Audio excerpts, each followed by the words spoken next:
বিচারের কথা উঠতেই পারে না, এখানে এটা তো সন্ত্রাস, রীতিমতো সন্ত্রাস। আপনার অন্য দেশে গিয়ে আপনার তাদের প্রেসিডেন্ট দাঁড়িয়ে কিসের বিচার? তুমি বিচার করার কে?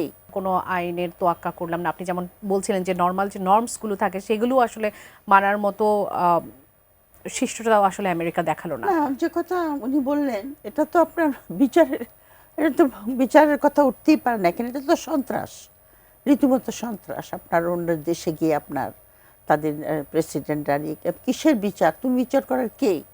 আর বিচার করবে কিসের?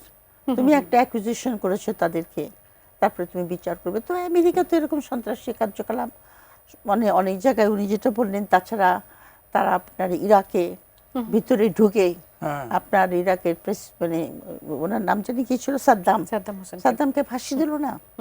তারপরে আপনার আমেরিকা বহু রকম কলাকৌশলের সাহায্যে অন্য দেশের ভিতরে ইন্টারফেয়ার করে সে দেশের সরকারকে পতন ঘটিয়ে সরকার প্রধানকে হত্যা করে বহু এক্সাম্পল আছে। এটা শুরু হয়েছে আপনার 1946 থেকে, যখন ইরানে একটা আপনার ইরানে তো আপনার ব্রিটিশদের খুব কন্ট্রোল ছিল, মানে ওই যুদ্ধ পরবর্তী পর্যায়ে ইরানের তেল, সাংঘাতিক তেল। সুতরাং ইরানে একজন মোসাদ্দেক বলে একজন পপুলারলি ইলেক্টেড প্রাইম মিনিস্টার এসেছিলেন ক্ষমতায়, যিনি এই তেলের এগুলি ব্রিটিশ কোম্পানিগুলি কন্ট্রোল করতো, উনি ন্যাশনালাইজ করতে চেয়েছিলেন।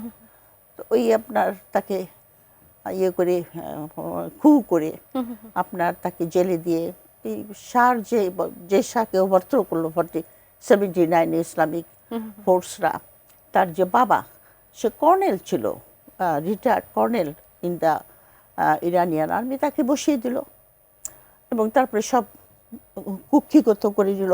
আসলে আজকালকার যুগে যখন আমরা বলি সাম্রাজ্যবাদের কথা, সেটা হলো আজকালকার যুগে কিন্তু একটা রাষ্ট্র আর একটা রাষ্ট্রের জমি দখল করতে যায় না ফিজিক্যালি। তারা তাদের সম্পদ, তাদের ইকোনমি, তাদের পলিটিক্স সব কিছুর উপরে আপনার আধিপত্য বিস্তার করে, আধিপত্য বিস্তার করে সেই দেশটাকে শোষণ করে। আমেরিকা এটা বহুদিন ধরে করে আসছে।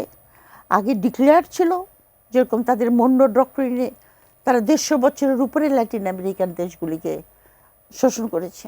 সেখানে তাদের যেরকম আমেরিকাকে থামানোর মতো কোনো শক্তি আপাতত পৃথিবীতে নেই, আপাতত নাই। তবে এখন যে একটা নতুন একটা শক্তি এখন আমাদের এলাকাতে এখন রাইজ করছে, যেটা নেমলি চীন। তাকে ঠেকানোর জন্য আমেরিকা বহুত চেষ্টা করছে, এখনো করে যাচ্ছে। তবে যখন আপনার দ্বিতীয় মহাযুদ্ধ শেষ হলো, যখন দুটা শক্তিধর শক্তির অভ্যুত্থান হলো, একটা সোভিয়েত ইউনিয়ন, একটা আমেরিকা, সেই সময় কিন্তু ব্যালেন্স অফ পাওয়ারটা ছিল। মানে আমেরিকা ঠিক এরকম করলে পরে আর একটা শক্তি তখন সে ওই যাদের উপরে হচ্ছে, আবার তারা করলে এরা, মানে একটা ব্যালেন্স অফ পাওয়ার ছিল। সেই জিনিসটা এখন একদম নাই, নষ্ট হয়ে যাওয়ার জন্য এরকম শক্তিমত্তা দেখানোর সুযোগ পাচ্ছে।